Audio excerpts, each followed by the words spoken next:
Hi and welcome to another episode of Tool Talk. I'm your host Mark the Window Cleaner. This show brought to you by windowcleaningresource.com.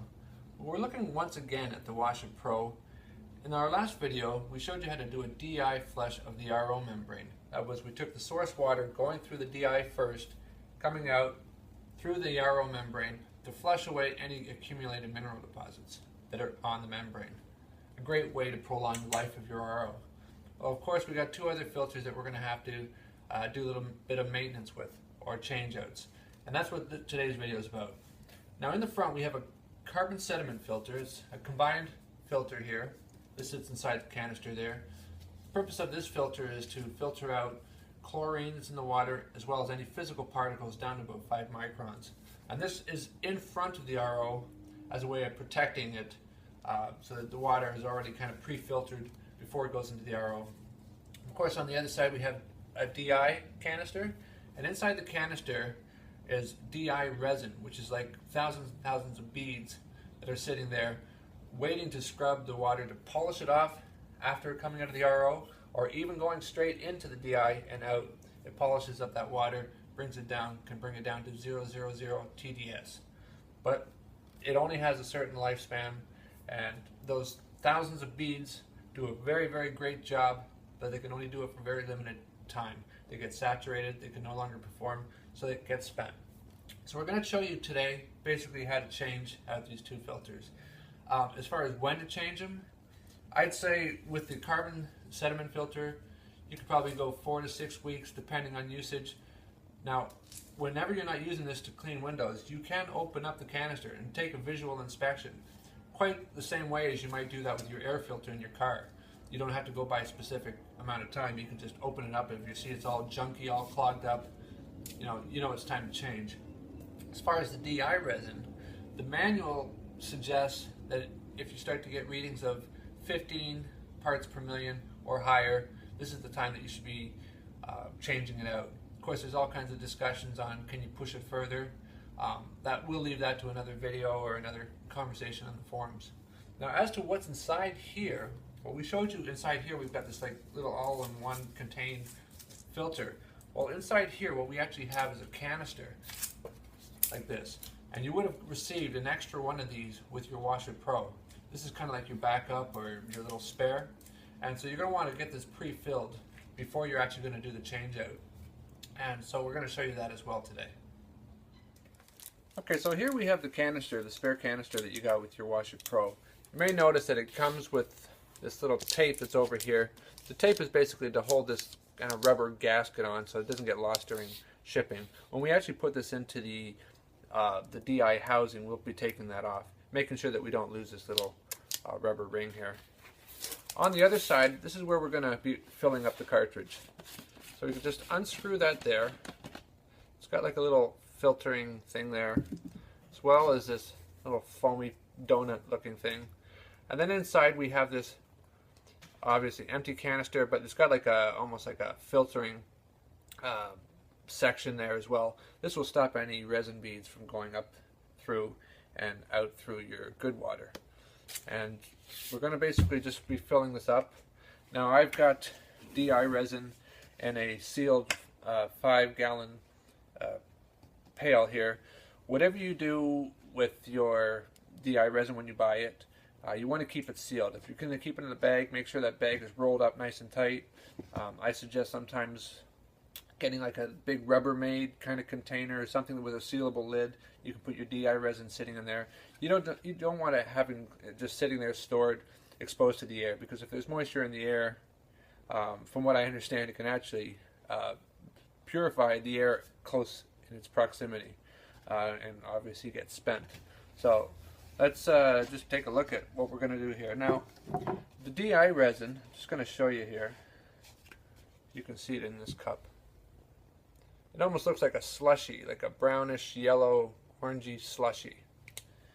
And we're going to basically just be scooping this out, dumping it into our canister. Every once in a while, you're going to want to just kind of tap this. You want to get this packed down. Okay, now as you can see, we've got this pretty full. we only want enough room that we're able to put this little donut and cap back on. I could probably even put just a touch more. The main thing is we don't want the DI resin to be sitting around loose in there. We want it to be pretty packed. Let's just close that up. And we'll make sure that's all nice and tight. It's tight there. You also want to make sure this side is tight as well. So this is now ready to go into our DI housing. And once again, I said we'll have to take this tape off, and it'll actually sit inside the housing like that. But we'll show you that in a minute. Okay, so now we're going to use our filter wrench to open up the carbon sediment housing. It's been under pressure, so it might take a little bit of oomph.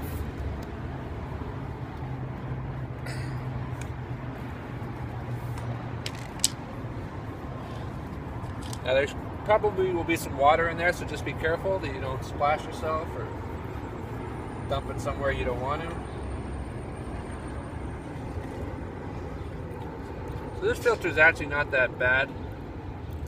I could probably get away with continuing to use it, as you can see here.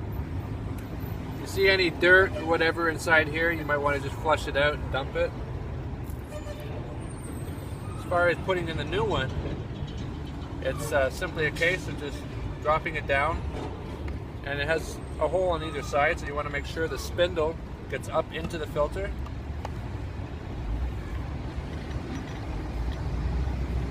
And then want to close it up. Now before I close it up, I do want to make a point out about both this housing and the DI housing. They have rubber O-rings on here, and if you see any dirt accumulation, like let's say you're in the middle of changing it out and you have to go do something, you answer the phone or something, and this drops down onto the ground and you bring it back up and it's got some dirt on it, you're definitely going to want to wash those O-rings, get any grit off it. And you would have been given a pack of Magic Lube inside your package there with the Washer Pro. You want to put some Magic Lube on these O-rings from time to time. That'll help with the seal. So I'll just close this up now. Now you notice when we open it up, we use the wrench. When you close them, you only really want to hand tighten them. The only reason why we're using the wrench to open them up is because the housings would have been under pressure after usage, and it might take a little extra force. But as far as putting these things on, simple hand tightening is enough.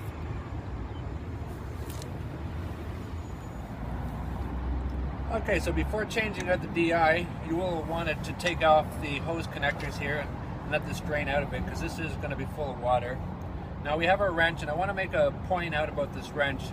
There's indications on the wrench here which direction to turn the wrench to open and close. Because this canister is actually mounted technically upside down compared to what you would normally see, this canister, the black section would be up top and the housing, the gray housing, would be down below. This is opposite, so you have to actually go by the opposite of this here. So even though on the wrench it says open to go this way, we're actually going to want to go this way. And again, just have to get some leverage there to get the canister going. Once it gets going, put the wrench aside. Just twist this off.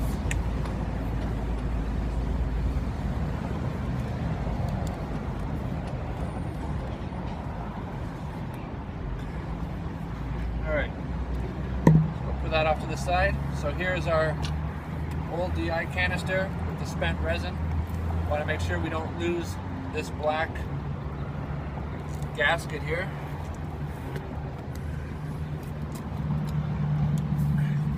We've got our freshly packed DI canister here. Again, making sure that that black rubber gasket's there. And it's going to go in like this here, and there's a hole where this is going to make contact with. Sit that like that.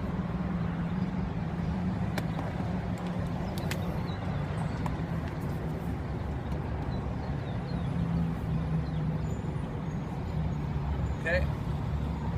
Carefully put it over.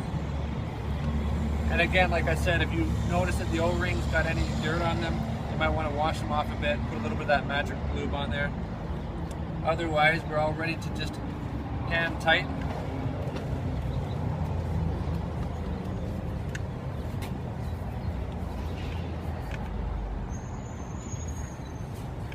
And we can connect up our hose connectors again, and the cart's pretty much ready to go back into service.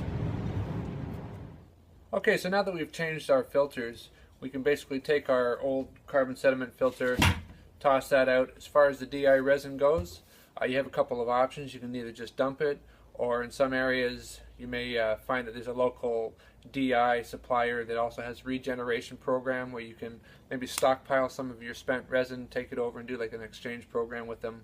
So it's something worth checking out. So to dump this, you simply open up that canister at the bottom there, and we've now got this foam. It's all kind of bent out of shape because it has been used. And then with the spent DI resin, you just basically dump that.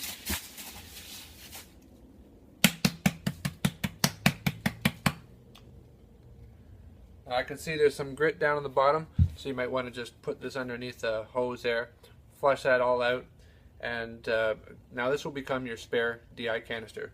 You want to make sure always that you keep a hold of this black gasket there. It will come off, you see that, so you want to make sure it stays on there. So after cleaning out this canister there and drying everything up, you might want to put like a piece of tape over that to make sure that you never lose that. Other than that, you can also clean up this sponge and get it ready for next time. So anyway, thanks for watching the video here on WCR on changing out your DI resin and carbon sediment filter. Bye for now.